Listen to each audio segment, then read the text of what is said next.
because of improved intelligence. 200 dynamic strikes alone, in addition to the pre-planned targets. The video the president posted last night of Esfahan, an ammo depot struck by U.S. bombers. You see, you don't get to see many of those videos because, as a reminder, Iran has still shut off the internet to 99.9% of its population. But if Iran is wise, they will cut a deal. President Trump doesn't bluff, and he does not back down. You can ask Khomeini about that. The new Iranian regime should know that by now.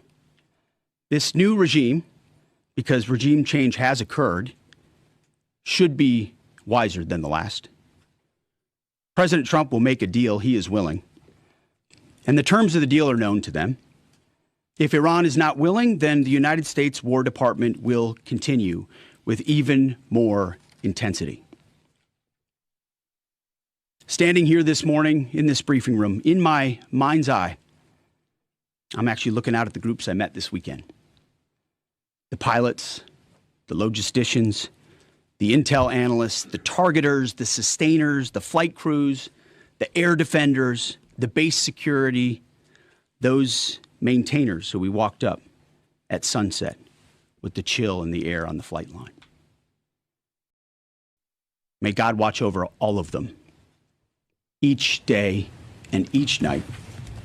May his almighty and eternal arms of providence stretch over them and protect them and bring them peace. In the name of Jesus Christ. And amen. Mr. Chairman, over to you. Thank you, Mr. Secretary, and good morning, everyone, and thank you again for being here. As operations continue, I remain deeply grateful for the service and determination of 2.8 million members of our joint force, each of whom are serving something greater than themselves. Every day, those deployed, and in many cases, those at home who are deploying forward and bomber pulses and others put themselves in harm's way, and we owe them a deep debt of gratitude. I remain especially grateful for our fallen who gave the ultimate sacrifice. We'll never forget their valor and their determination to do something greater than themselves. And each day we continue to earn what they've given to us. This morning, I want to share that yesterday the Joint Force had the honor of participating in the burial of Colonel Clarence Emil Bud Anderson, who passed away in May of 2024 at the ripe old age of 102. He was laid to rest in Arlington Cemetery yesterday morning alongside his wife of 70 years, Eleanor, who he married on February 23rd, 1945. She passed away in 2015 at the age of 92. Bud, yesterday, a legend to our Air Force and fighter pilots everywhere, was honored with a combination flyby of F-35s and a four-ship of P-51 Mustangs. He was one of the most prolific flying aces of World War II and the highest-scoring P-51 ace with 16 and a quarter kills in his squadron and in his group. And he served from 1942 to 1972, and his last combat tour was flying F-104 Thunder Chiefs over North Vietnam. For anyone that had the chance to meet Colonel Anderson, you knew what an incredibly special man he was. And that's true for each and every one of our World War II vets who become fewer and fewer with each passing day. They are the greatest generation and give us the gift of an incredible example as we execute Operation Epic Fury today. And Colonel Anderson, we mourn for your loss and remember that smile on the right side as you went out to do our nation's business. I'd like to now share an operational update. Our Joint Force continues to focus on our military objectives as we systematically continue to degrade and destroy Iran's ability to project power and threaten stability beyond its borders. First, the Joint Force continues to destroy Iran's ballistic missile and UAS capabilities. We remain focused on interdicting and destroying the logistical and supply chains that feed these programs, and this remains a truly joint effort prosecuted around the clock from air, land, sea, space, and cyberspace. Long-range bombers from U.S. Strategic Command are coordinating with tactical fighter aircraft from our joint force launched from bases around the region and the continental United States, while simultaneously Navy fighters from the sea and sailors continue to project power from the sea, while Army and Marine artillery units continue to execute long-range precision fires deep into enemy territory against high-value targets. Meanwhile, on the defense side, our Army and air defenders and aviators, as the Secretary talked about, remain vigilant, forming a shield to protect our forces and our partners, intercepting missiles and drones. Together, we continue to deliver precision strikes against key manufacturing nodes, component storage sites, research facilities deep within Iranian territory. And over the past 30 days, we've struck more than 11,000 targets. Given the increase in air superiority, we've successfully started to conduct the first overland B-52 missions, which allow us, as we've said before, to continue to get on top of the enemy. And as the Secretary talked about, switch towards more and more dynamic targets, servicing mobile targets around the battle space. We've continued to do the work against Iran's missile, drone, and naval production facilities, and we continue the multi-domain pressure that we've talked about. Second, on the Navy front, we continue to assert dominance over the Iranian Navy. We remain focused on targeting their mine-laying capability, their naval assets, and we've now, as I mentioned briefly last time, started to work attack helicopters and other close air support assets into the naval domain. CENTCOM continues to identify and work against naval depots and storage areas, and we've taken out, again, more than 150 ships, including all Jamaran-class frigates inside their Navy. Third, we continue to prosecute our campaign against our defense industrial base at scale. This includes factories, warehouses, nuclear weapons research and development labs, and the associated infrastructure required for Iran to reconstitute its combat capability. I'd like to continue my theme of highlighting the incredible contributions of Americans to our joint force. Today, I want to talk a little bit about a different front line, a line that doesn't have bunkers or guard posts, but is just as critical to our nation's security, our National Assembly lines. Today, I want to recognize a group of Americans who live at the beginning of our nation's combat power, the Americans who actually make our weapons, both inside our defense industrial base, but even more broadly inside our national industrial base.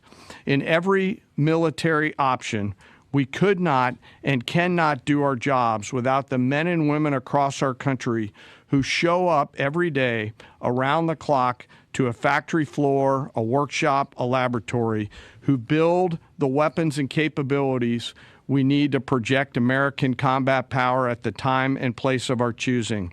These great Americans, and I've had a chance to spend some time with them when I was in the private sector, are the core of American combat power. They're the machinists running high-tech CNC machines, cutting raw blocks of metal into incredibly precise parts. They're the assembly workers painstakingly taking a kit of parts and turning that into a complex guidance system or precision munition or a rocket motor or building a jet or submarine. Or they're quality assurance technicians who ensure that when a warfighter pulls a trigger, the weapon works every time. This can be and is tough and gritty work. It's not a quiet office and a desk with paper, and there's nothing wrong with that, but this is exactly the way this group of Americans likes it. I know this. I've seen it myself, and I remain deeply honored by that gift. It's often loud and dangerous work, demanding, requires absolute focus for hours at a time with deep commitment to get it right every single time. It's hands-on work where one uncaught mistake or deviation can put an American's life at risk. A single misplaced wire, a microscopic flaw in a weld, incorrectly calibrated sensor could mean the difference between mission success or mission failure. The difference is measured in the lives of our sons and daughters who we put out around the field and on the field of battle. battle. We rely on and trust in these great Americans, and it's not just their manufacturing skill, it's their innovative minds and their entrepreneurial spirit. From those who build exquisite capabilities down to the mom and pop machine shops all over this great country, they live at the beginning of and the core of America's combat capability, constantly adapting, constantly improving, constantly learning. And there are examples of this throughout history and current days, to include building things like the F-117 stealth fighter, the B-2 stealth bomber, making our combat capability undetectable over the enemy, to today's B-21 and F-47. It's work like in the shipyards of the East Coast and Northeast side of the United States that go out and build America's nuclear submarines that allow us to patrol around the world at the time and place of our choosing. These innovators, these workers, these incredible Americans don't get the same glory as a fighter pilot returning to a carrier deck at night or an artilleryman sending rounds downrange, and yet they show up every single day, and without them, we could not do the work that we are tasked to do. 24/7, they build the tools that we need to do our business. The skill, the commitment, the patriotism, the dedication poured into every piece of combat capability and hardware is seen and felt out at the edge of the force, as the Secretary talked about those young bomb builders out in the desert that he had the chance to see.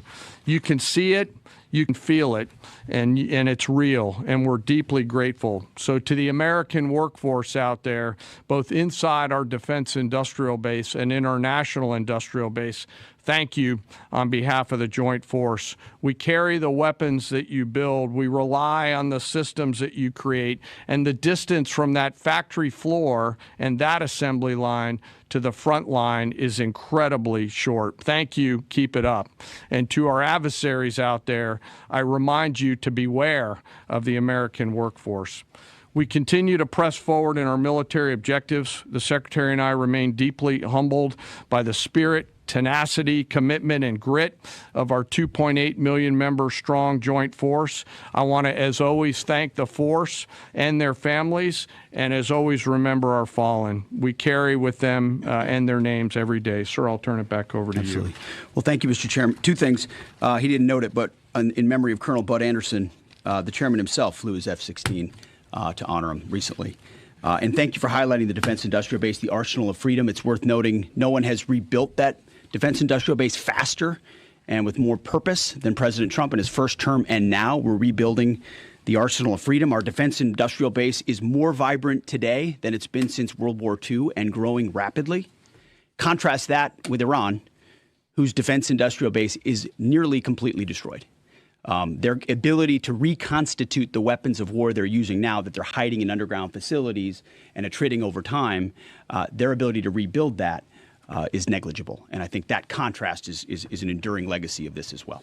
Right here. Thank you for your time. We've had some signaling that the U.S. will retake control of the Strait of Hormuz. At that point, what military posture will be imposed to guarantee safe passage for our allies, deter our enemies, and demonstrate U.S. dominance in the region? And also, can you speak to how much America's adversaries, Russia, China, North Korea, how much they're supporting Iran's war machine at this point with arms and intelligence, and what we are militarily doing to punish the enemy coalition? Appreciate both questions. On the Strait of Hormuz, there are many more vessels flowing through today than there were, as the president has arranged. The president's been clear to Iran, open it for business, or we have options, and we certainly do. And when you look at what the chairman laid out with the Navy industrial base, with coastal cruise missiles, with UAVs, with counter mine capabilities, we've been focused from the beginning on attriting and defeating those capabilities and limiting their options. There's lots we're doing as well, some of which is known, some of which is not known, to set the conditions. And I think the president was clear this morning in his truth that there are countries around the world who ought to be prepared to step up on this critical waterway as well. It's not just the United States Navy. Last time I checked, there was supposed to be a big bad Royal Navy that could be prepared to do things like that as well. So he's pointing out this is an international waterway that we use less than most, in fact, dramatically less than most. So the world ought pay attention and be prepared to stand up. President Trump's been willing to do the heavy lifting on behalf of the free world to address this threat of Iran. It's not just our problem set going forward, even though we have done the lion's share of preparation to ensure that that strait will be open, which is an outcome the president's been very clear on. As far as Russia and China, we know exactly what they're doing, what they are or are not doing. We don't have to air publicly what all of that is, but where necessary, we're addressing it, we're mitigating it, or we're confronting it head on. I don't know if you have anything you want to add. No, sir. I think you covered it. Do you have any Right timeline here. for operability in the strait? Thank you, Mr. Secretary. David Zier, Real America's Voice. And I witnessed that enthusiasm on the lines and our submarine builders and the ironworks. It's unbelievable. But I just wanted to ask you, what's the status of the delivery of any hardened bunkers for additional protection for our troops? And without getting too specific, what kind of measures are we taking to protect some of the larger, more strategic aircraft like the Sentry and other? Well, it's a great question. I'll say what I witnessed where I went was a completely locked in discipline of bunker use and bunker improvement. So from the beginning, as we stated very clearly, the first thing we did was set up a defense and make sure our defensive capabilities were maxed out before any of this even started. That included fortifications as much as possible, but it also included disbursement. If all of our people are in one place, you could imagine why that's a big problem. So dispersing is part of that defeat. Alongside that disbursement is more and more bunkers. And I can tell you, talking to base commanders, talking to our allies in Israel, talking to others, rapidly fielding that and then improving those positions is a theater priority, no doubt, as are the air defenses. And the layered air defenses, it's not just Patriots and THAADs, it's fighters and defensive caps, it's other kinetic defeat systems, it's electronic warfare. So the defense of our troops and our assets is max. I will say on some of those other assets you talked about, air wings, airframes, there's some things adversaries are doing to provide info and intel that they shouldn't. We're aware of it. And ultimately, we move things around and don't. One of the biggest principles you learn in the military is to not set patterns, predictable patterns. And so commanders are working hard to adjust in real time with those systems and make sure they're in the right places and not easily targetable. Jillian. Thanks, Mr. Secretary. The U.S. and Iran appear right now publicly to disagree about whether there are these negotiations ongoing. What impact does that have on military strategy? Does it have any bearing at all? And General, the President wrote yesterday that the U.S. might destroy Iran's electricity generating plants and oil wells. Those are his words before ending this operation. Is there a way to do either of those things without seriously jeopardizing or seriously harming civilians? So on the talks, I can tell you, having been with Steve and Jared and the Vice President and Marco and many others yesterday, they are very real. They are ongoing. They're active and I think gaining strength. And we appreciate that. As I said in my remarks, we would much prefer to get a deal. If Iran was willing to relinquish material they have and ambitions they have, open this, great. That's the goal. We don't want to have to do more militarily than we have to. But I didn't mean it flippantly when I said, in the meantime, we'll negotiate with bombs. Our job is to ensure that we compel Iran to realize that this new regime, this regime in charge, is in a better place if they make that deal. And so we'll continue. We're working hand in hand, but the primary effort is a deal. We want that deal to be accomplished if at all possible. If not, then we're prepared to continue. Secretary, what happened at Go ahead, Mr. Chairman. Yeah. Thanks for the question. We're always thinking about those considerations and develop options to be able to mitigate those risks pursuant to the normal practices that we do in the military. So. Thank you, Mr. Secretary. I know you slightly addressed this already, but just on the Strait of Hormuz, is opening the strait an essential objective to Operation Epic Fury, or is that the job of those other countries? And then secondly, without asking you to comment on things that you can't talk about, what is your message to Americans who love the president and strongly believe in him, but are very worried about this notion of boots on the ground? Well, first on the Strait of Hormuz, our core objectives from this podium, from day one, from me, from the chairman, from the president, from the vice president, from Secretary Rubio and others have been clear. Defense missile production and missile programs, So their entire missile program, defense industrial base and production ability to build, and Navy and power projection. So those have, and then of course, wrapping it all is Iran's never going to have a nuclear weapon. So those have been very clear. Defeating the Navy is a core part of ensuring they can't project that kind of power. But ultimately, I think the president's truth this morning lays that out very well, that this Strait of Hormuz issue, which we've set the conditions for success, and we will make sure Iran knows that very clearly, is not just a United States of America problem set. We've been willing to lead. President Trump's led the entire time, but it's not just us. So ultimately, I think other countries should pay attention when the president speaks. He's proven that when he speaks, he means something. And he's pointing out, you might want to start learning how to fight for yourself. It's something some of us have been saying for quite some time. You can't just have flags, you have to have formations. You can't just have a few ships, you have enough to affect change. Those things matter in a dangerous world with ascendant adversaries. That's why the chairman's talking about our industrial base. That's why we're launching the Arsenal of Freedom tour to revive our defense industrial base. President Trump doing it in a way that nobody else has. As far as President Trump and boots on the ground, I don't understand why the base, which they have already, they understand, wouldn't have faith in his ability to execute on this. Look at his track record of pursuing peace through strength, America first outcomes. And what he's simply saying, and it's exactly true, and I've said from this podium too, we're not going to foreclose any option. You can't fight and win a war if you tell your adversary what you are willing to do or what you are not willing to do, to include boots on the ground. Our adversary right now thinks there are 15 different ways we could come at them with boots on the ground. And guess what? There are. And so if we needed, we could execute those options on behalf of the President of the United States and this department. Or maybe we don't have to use them at all. Maybe negotiations work, or maybe there's a different approach. But the point is to be unpredictable in that. Certainly not let anybody know what you're willing to do or not do. But if anybody has internalized the lessons of Iraq and Afghanistan, as the first one, President Trump, to call them out for what they are, he's not going to repeat those lessons. And I think I've been very clear about that from the podium. Yes. Thank you, Secretary Hegseth. A question for you and then a question for General Kane. You said we're a month into the Operation Epic Fury. How long until the objectives are achieved? And is there a scenario where a deal is struck before the objectives have been achieved? And then for General Kane, there's been lots of media coverage that suggested a ground invasion is imminent. What other purposes might the soldiers and the Marines who have been deployed over to the Middle East serve in this conflict? Well, just like the previous question, it's sort of military 101. Don't tell your enemy what you're willing to do or not do, and don't tell your enemy when you're willing to stop, especially an enemy that likes to hide in bunkers and try to hoard their missiles and hope you'll wait you out. So that's not a question I'm going to answer, or the president has said definitively. We have our own goals and guidance and things military objectives that we're moving toward and things that we look at. And as he's articulated, he's said 4 to 6 weeks, 6 to 8 weeks, 3.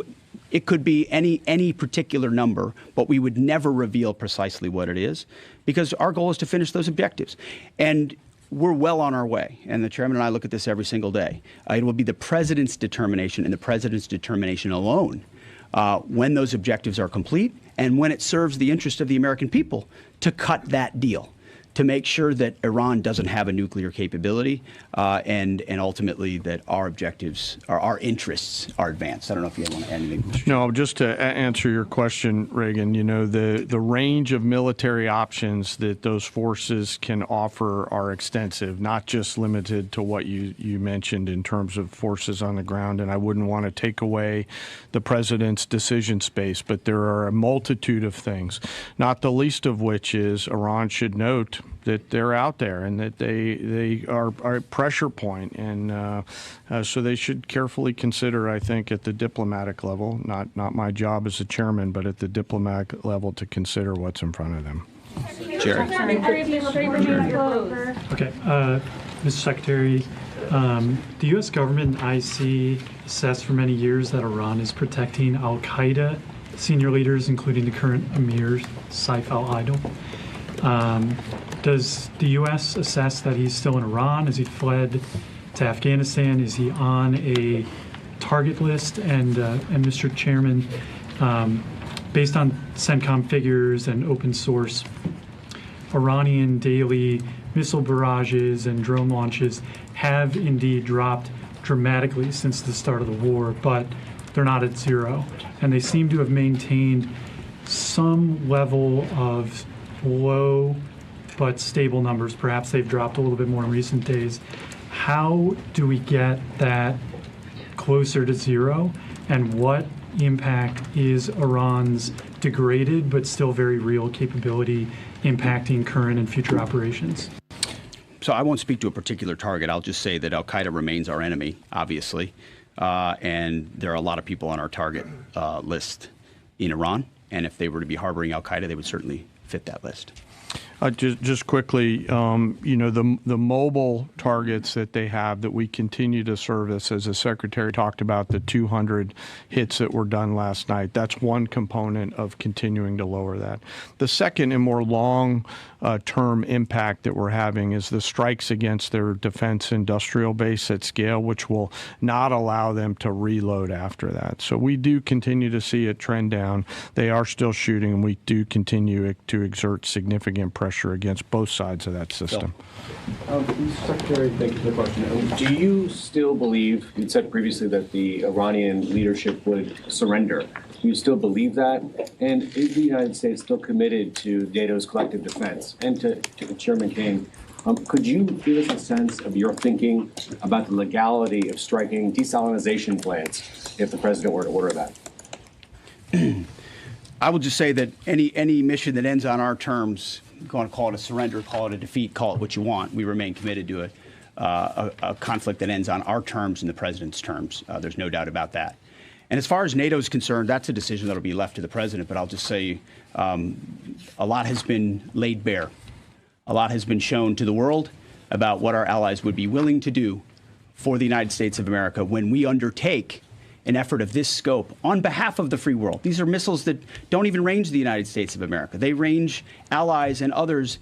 And yet when we ask for additional assistance or simple access basing and overflight, we get questions or roadblocks or hesitations. And the president's pointing out, you don't have much of an alliance if you have countries that are not willing to stand with you when you need them. He's simply pointing that out. And ultimately, it'll be his decision of what that looks like after this is complete. I won't talk about any particular target. This really builds on Jillian's question, too, that I don't think I completely answered. But, the joint force is the most professional force in the world. And we have numerous processes and systems to carefully consider the whole range of considerations, from civilian risk to legal considerations with any target. And as targets come before us, we run them through the same process that we always do and always strike lawful targets in accordance with the normal procedures that we use. Chairman King, do you agree with no quarter, no mercy for enemy combatants? As ISAF has said. For me? Thank you, Mr. Secretary. Thank you, sir. Thank you, Mr. Secretary. Thank you. I appreciate it. On Sunday, President Trump said that Iran's first regime was all destroyed and the second one is mostly dead. And the third regime that we're on right now has been much more reasonable in negotiations. Do you agree with that assessment, and why? I would defer to the negotiating team there. They're the ones talking to him, but they're getting a back and forth on terms, which is a productive development. We stand right there next to our negotiating team, always willing and prepared to put them in an even better position. Thank you.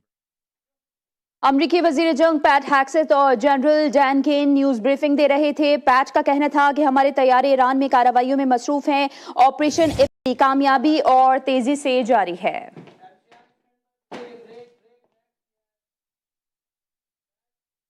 Bulletin में वापस आएंगे एक break के बाद, साथ रहिए।